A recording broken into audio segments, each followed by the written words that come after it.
Hi, and welcome back to Easy Spanish con Señor Tim. We're going to use our verb hacer, which means to do in English. We're going to use those in sentences.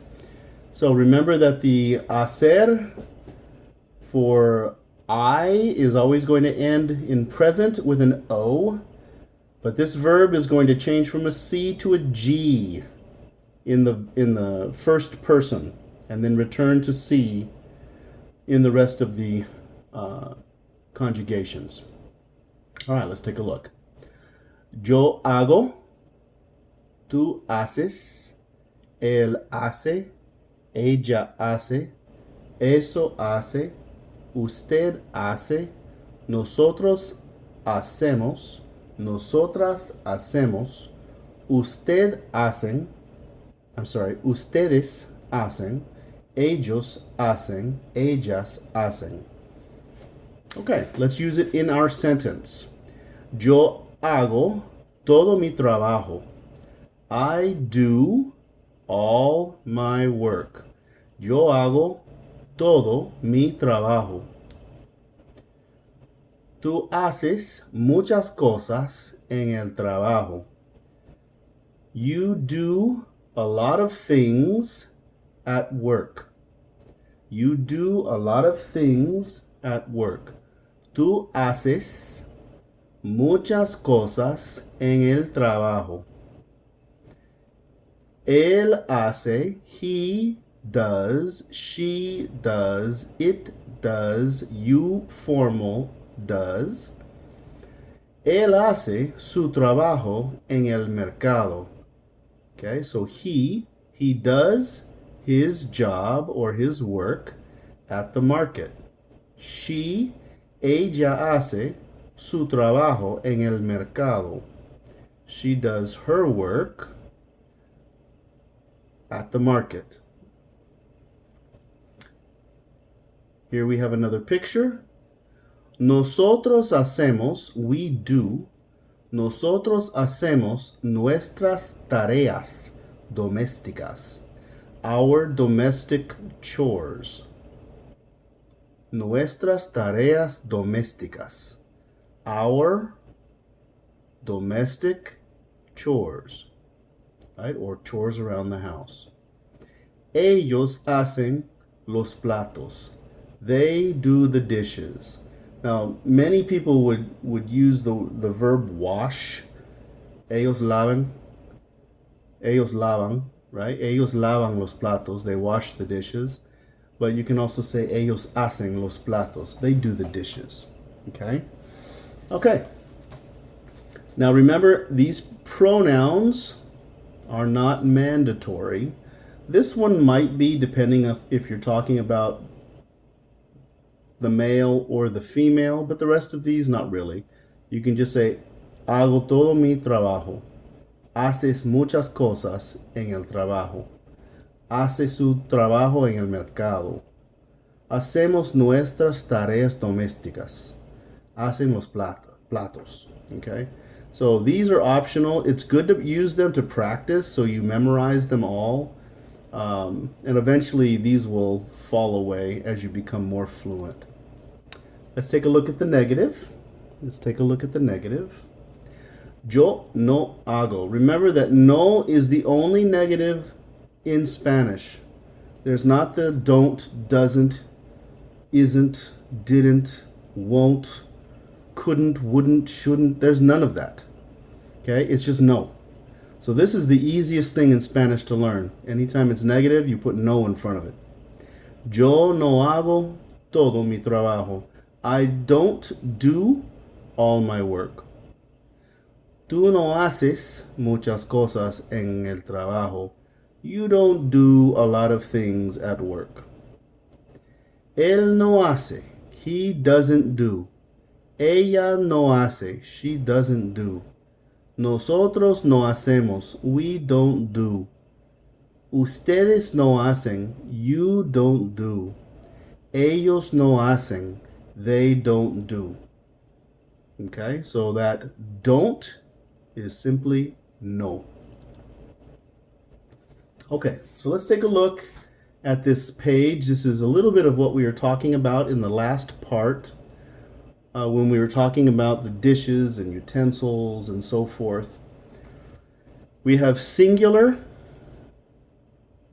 and then we have plural. This is one or a door, a car, right? One, depending on masculine or feminine. And the best way to translate this is some. Unos or unas. Unos, unas. So, a French fry, una papita. Some French fries, unas papitas. Okay? All right, so let's practice. Masculine, un. Now remember, for us, this un is going to sound like it has a soft G after the N in English. Un, una, una, unos, unas, unos, unas, una, unos, unas. All right, so let's take a look. An apple. Okay, now in Spanish they do not have the rule that if the word starts with a vowel, it's going to be an in front of it, and if it starts with a consonant, it's going to be a or in front of it. There's nothing like that in Spanish. It's simply quantity. So an apple, one apple, una manzana. One onion or an onion, una cebolla. An eraser, un borrador, depending on who you're talking to, or una goma. So it can be both of these. It can be either masculine or feminine, depending on the person you're speaking to and what they use in their country. An egg, un huevo. Un huevo. H is silent. Un huevo. So these are singular. Okay. Una manzana, una cebolla, un borrador, una goma, un huevo.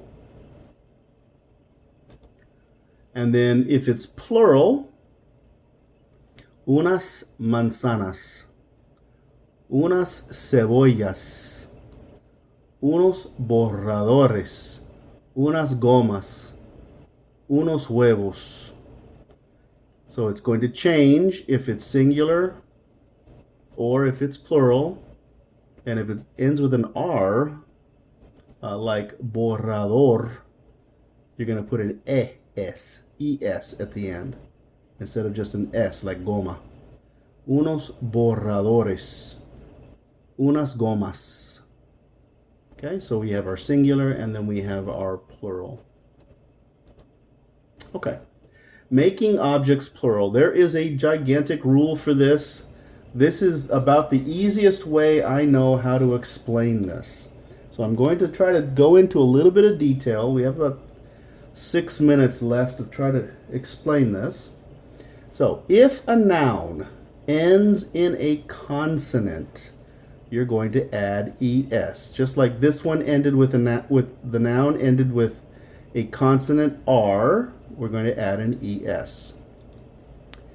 If a noun ends in a Z, like the word nose, nariz, change the Z to a C and add an es. So nose, nariz, noses, narices. If a noun ends in ion, like vacation, vacación, drop the ION accent. So you're going to drop this accent mark, then add IONES. So the accent mark is gone. So instead of vacación, where the accent is, you're going to add this vacaciones. So you're not going to say vacaciones. It's just vacaciones. Vacación, vacaciones. You hear the difference?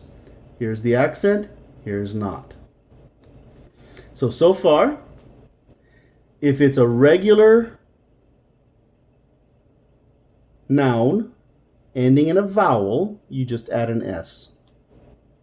If it ends in a consonant, like an L or an R or whatever, you add an ES.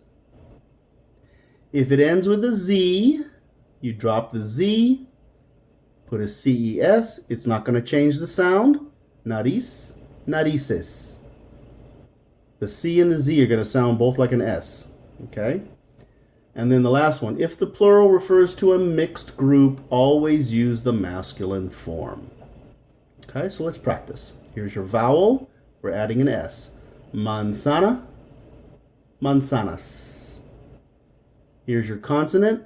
Tree, árbol, árboles. Here's your Z. Nariz, narices. Here's your ION, vacación, vacaciones. Okay, so those are the rules for making nouns plural. All right, it's a shorter lesson today, but I hope that clears a lot of things up. Practice this. You're going to be dealing with adding an S mostly or adding an ES. These are the two you're going to be using most often. Okay, these are very few. And this one, anytime you have ION, just take the accent out and add an ES because it ends with a consonant, just like this one, and add an ES. Vacación, vacaciones. Okay? All right, I hope that helped. Thank you for joining me today. Thank you for wanting to learn Spanish. We'll see you next time.